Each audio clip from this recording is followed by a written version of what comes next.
Thank you for joining us at this time. You're watching the news at this hour. The Supreme Court has affirmed the election of the governors of Delta, Kebbi, Gombe, Ogun. However, aged women, including widows, staged a protest in Lafia, the state capital, to express their displeasure over the Supreme Court's judgment, which affirmed the election of Governor ABDULLAHI SULE of the All Progressives Congress. The governorship candidate of the People's Democratic Party, David Mbugadu, had dragged SULE to court, challenging his 2023 election victory. The State Election Petition Tribunal had sacked the governor and declared Mbugadu the winner of the March 18, 2023 election.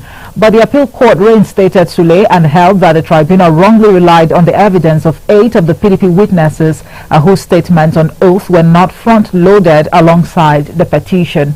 However, at the Supreme Court, Justice Kudirat Kekere Ekun held that the appeal lacked merit.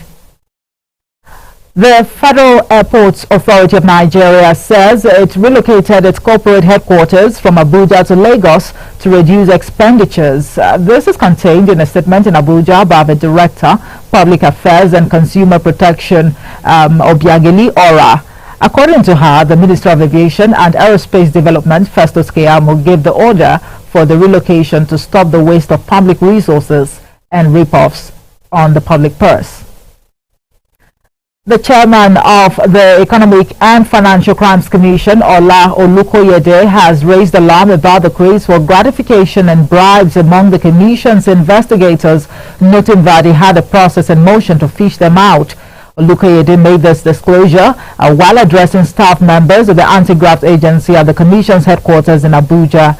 According to the EFCC chairman, public opinion about EFCC investigators is poor, a situation he described as embarrassing for the anti-graft agency.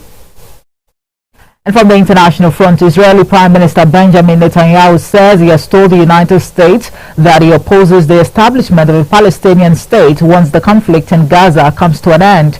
In a news conference, Netanyahu vowed to press on with the offensive in Gaza until complete victory, the destruction of Hamas and return of the remaining Israeli hostages, adding that it could take many more months.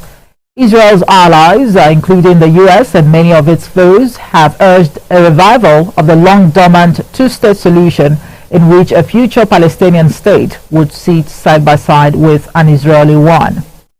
Now let's talk sports. As teenager Mira Andreeva saved the match point as she staged a remarkable third set comeback to reach the Australian Open fourth round. The Russian 16 somehow beat France's Diane Parry 1-6, 6-1, 7-6, 10-5 despite being 5-1 down in the deciding set and facing a match point on her serve. Andreeva ruled off 5 games in a row and served for the match, but Parry broke back to force a tie-break. However, Andreeva dominated the breaker to secure her place in the next round. Right, that's it for the news at this hour. Thank you so much for watching. I am Omo Ife Peace Osemere. Good afternoon.